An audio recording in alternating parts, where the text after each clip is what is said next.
दुर्गा सप्तशती 11 नमस्ते अध्याय। दोस्तों, आज मैं आपको दुर्गा सप्तशती का 11वां अध्याय पूरे विस्तार से सुनाने जा रहा हूँ। पिछले अध्याय में महाबली शुंभ के वध के बाद देवताओं का भय समाप्त हो गया और उन्होंने मां भगवती की दिव्य स्तुति की। शुंभ के मारे जाते ही इंद्र सहित सभी देवता अत्यंत प्रसन्न हो गए। उनके चेहरे खिल उठे और वे हाथ जोड़कर मां कात्यायनी के सामने नतमस्तक हो गए। उन्होंने मां की स्तुति करते हुए कहा, हे शरणागत की रक्षा करने वाली देवी, आप पूरे संसार की पीड़ा हरने वाली हैं, हम पर प्रसन्न होइए। आप ही इस जगत की आधार हैं, आप ही विष्णु की माया हैं और आप ही मोक्ष देने वाली हैं। हे नारायणी, आपको बार बार नमस्कार है। देवताओं ने मां के अलग अलग रूपों की महिमा गाई। उन्होंने कहा, हे मां, आप ही बुद्धि रूप में सबके हृदय में रहती हैं, आप ही स्वर्ग और मोक्ष देने वाली हैं, आप ही लक्ष्मी, सरस्वती और सावित्री हैं।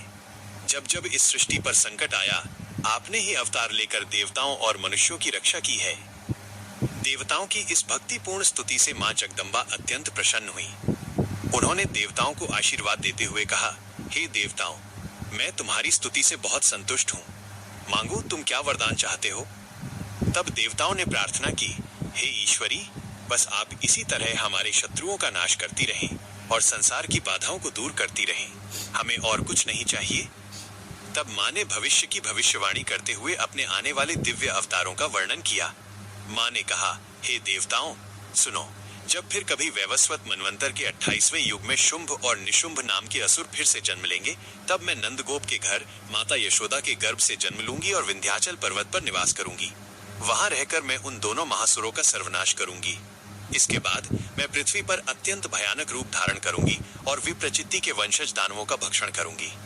उस समय असुरों का खून पीने के कारण मेरे दांत अनार के फूलों की तरह लाल हो जाएंगे, इसलिए स्वर्ग और मृत्युलोक में सभी मुझे रक्त दंतिका के नाम से पुकारेंगे।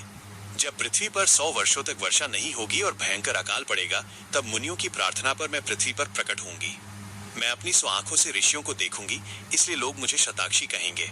उस समय मैं अपने शरीर से उत्पन्न शाकों, वनस्पतियों द्वारा पूरे संसार का भरण पोषण करूंगी और अकाल दूर करूंगी।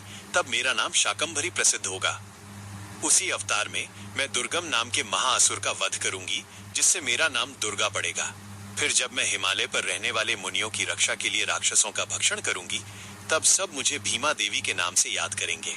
और अंत में जब अरुण नाम का असुर तीनों लोकों में भारी उपद्रव मचाएगा, तब मैं समस्त लोगों के कल्याण के लिए असंख्य 6 पैरों वाले भौरों, भ्रमरों का रूप धारण करूंगी और उस महाअसुर का वध करूंगी।